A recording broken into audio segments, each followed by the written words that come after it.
नमस्कार दोस्तों, स्वागत है आप सभी का डेडिकेशन हब के इस यूट्यूब चैनल पर। तो दोस्तों MCQs and one liner series आपके लिए शुरू की गई है, जिसमें आपको एमसीक्यूज एंड वन लाइनर के भरोसे नहीं छोड़ा जाता, बल्कि उस क्वेश्चन से रिलेटेड सभी अदर फैक्ट्स पर चर्चा की जाती है। तो इस वीडियो के अंतर्गत बहुत से फैक्ट्स हम डिस्कस करने वाले हैं। तो वीडियो बहुत ही ज़्यादा इंटरेस्टिंग, बहुत ही ज़्यादा नॉलेजेबल होने वाली है। बट बिफोर दैट, अगर आप इस चैनल पर अभी अभी विजिट कर रहे हैं तो चैनल को सब्सक्राइब जरूर कीजिएगा और सबसे पहले नोटिफिकेशन पाने के लिए बेल आइकन को जरूर प्रेस कीजिएगा। और दोस्तों साथ ही मैं आपको बताना चाहूँगा कि वीडियो का पीडीएफ लिंक डिस्क्रिप्शन में दिया गया है, आप इस पीडीएफ को वहां से डाउनलोड कर सकते हैं। और अगर आप हमसे अदर सोशल मीडिया प्लेटफॉर्म पर भी जुड़ना चाहते हैं तो लिंक डिस्क्रिप्शन में मौजूद है। तो चलिए दोस्तों वीडियो को शुरू करते हैं। तो दोस्तों पहला क्वेश्चन आपके सामने है कि दुष्ट चक्र में सृष्टा किसकी रचना है। आपके ऑप्शन है लीलाधर जगूड़ी, इलाचंद जोशी, मुकुंदराम बड़त्वाल या फिर वीरेन डंगवाल। तो जो आपका राइट आंसर होगा ये होगा आपका वीरेन डंगवाल। इन्हें इसी कृति के लिए सन 2004 में साहित्य अकादमी पुरस्कार से सम्मानित किया जा चुका है। चलिए अदर डिटेल भी जान लेते हैं। देखिए दोस्तों, जैसे कि मैंने अभी आपको बताया कि दुष्ट चक्र में सृष्टा के रचनाकार वीरेन डंगवाल को इस रचना के लिए 2004 में साहित्य अकादमी पुरस्कार भी दिया गया है। अब दूसरे राइटर आपके जो ऑप्शन में दिखे आपको, ये थे आपके लीलाधर जगूड़ी। तो लीलाधर जगूड़ी जी को वर्ष 1997 में अनुभव के आकाश में चांद के लिए साहित्य अकादमी पुरस्कार प्राप्त हो चुका है। और वर्ष 2018 में उनके सुप्रसिद्ध कविता संग्रह जितने लोग उतने प्रेम के लिए उन्हें व्यास सम्मान दिया गया है। इंपॉर्टेंट है लीलाधर जगूड़ी हमारे लिए। इसके बाद दोस्तों तीसरे राइटर जो आपके ऑप्शन में थे ये थे आपके इलाचंद जोशी। तो इलाचंद जोशी जी ने अल्मोड़ा में सुधाकर नामक हस्तलिखित पत्रिका निकाली थी और इलाचंद जोशी को मनोवैज्ञानिक उपन्यासकार के रूप में जाना जाता है। इनकी प्रमुख रचनाएं जहाज का पंछी, पर्दे की रानी, सन्यासी, घृणामयी और प्रेत की छाया आदि इनकी प्रमुख रचनाएं हैं। और दोस्तों जहाज का पंछी तो कई बार पेपरों में डायरेक्ट भी पूछा गया है। इसके अलावा दोस्तों चौथे राइटर जो आपके ऑप्शन में थे ये थे आपके मुकुंदराम बड़त्वाल। मुकुंदराम बड़त्वाल के बारे में भी हम जान लेते हैं। तो मुकुंदराम बड़त्वाल जी को देवज्ञ नाम से जाना जाता है। पौड़ी के निवासी थे और संस्कृत और ज्योतिष के महान विद्वान थे। इन्होंने ज्योतिष में लगभग 1 लाख से अधिक श्लोकों की रचना की। भारतीय ज्योतिष अनुसंधान ने इन्हें अभिनव 12 मिहिर की उपाधि से सम्मानित भी किया था। किसको किया था? तो मुकुंदराम बड़त्वाल को किया था। इनकी रचना जातक सूत्रम व ज्योतिष रत्नाकर है।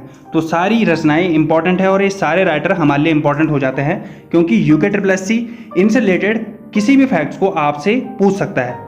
तो दोस्तों पहला क्वेश्चन था आपका कि दुष्ट चक्र में सृष्टा किसकी रचना है। तो किसकी रचना है? वीरेन डंगवाल की रचना है। तो चलिए बढ़ते हैं अपने नेक्स्ट क्वेश्चन की तरफ। तो दोस्तों नेक्स्ट क्वेश्चन जो आपके सामने है कि अठोड़ी उत्सव का आयोजन कहाँ पर किया जाता है। आपके ऑप्शन है टिहरी, पौड़ी, उत्तरकाशी और अल्मोड़ा। तो दोस्तों राइट आंसर जो आपका होगा ये होगा आपका उत्तरकाशी। अब चलिए दोस्तों इसकी डिटेल भी हम फटाफट से ले लेते हैं। तो दोस्तों अठोड़ी उत्सव बटर फेस्टिवल का आयोजन उत्तरकाशी में किया जाता है। अब देखिए दोस्तों बटर फेस्टिवल तो आपने जरूर सुना होगा, लेकिन अगर इस बटर फेस्टिवल को अठोड़ी उत्सव के रूप में पूछा जाता है तो आपको वहां पर कंफ्यूजन हो जाएगा। तो कहां पर किया जाता है? तो उत्तरकाशी में किया जाता है। और यह उत्सव उत्तरकाशी स्थित दयारा बुग्याल में प्रत्येक वर्ष मनाया जाता है। तो चलिए नेक्स्ट क्वेश्चन की तरफ आगे बढ़ते हैं। तो दोस्तों नेक्स्ट क्वेश्चन जो आपके सामने है कि देहरादून रेलवे स्टेशन को किस वर्ष ISO का दर्जा प्रदान किया गया। आपके ऑप्शन है 2001, 2003, 2006 या फिर 2008। तो जो आपका राइट आंसर होगा ये होगा आपका 2003। अब आइए दोस्तों इसके बारे में कुछ अदर डिटेल ले लेते हैं।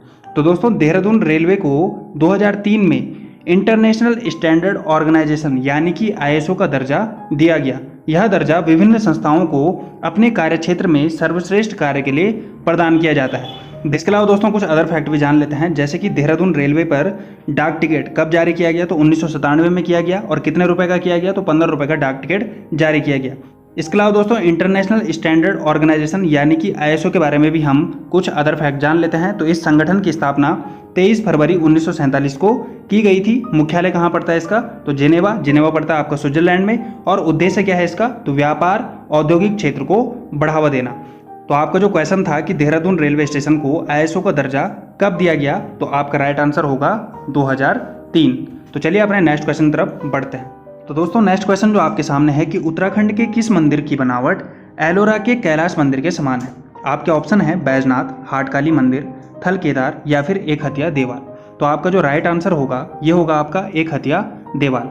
आइए दोस्तों अब इसके बारे में अदर डिटेल जान लेते हैं। तो दोस्तों एक हथिया देवाल आपका शिव जी का मंदिर है। अच्छा यहाँ पर शिवाजी हो रखा है, इस फैक्ट को आप थोड़ा ठीक कर लेंगे। तो शिव जी का मंदिर है और इस मंदिर का निर्माण चंदवंश के राजा बाज बहादुर चंद के द्वारा करवाया गया था, जो चंदवंश के 50वें राजा थे। इसके अलावा दोस्तों चंदवंश में आपके कुल राजा हुए हैं 61 और चंदवंश के ऊपर आपको पहले ही डिटेल वीडियो प्रोवाइड करवाई जा चुकी हैं। अगर आपने अभी तक उनको नहीं देखा है तो एक बार उन्हें भी आप जरूर देखिएगा।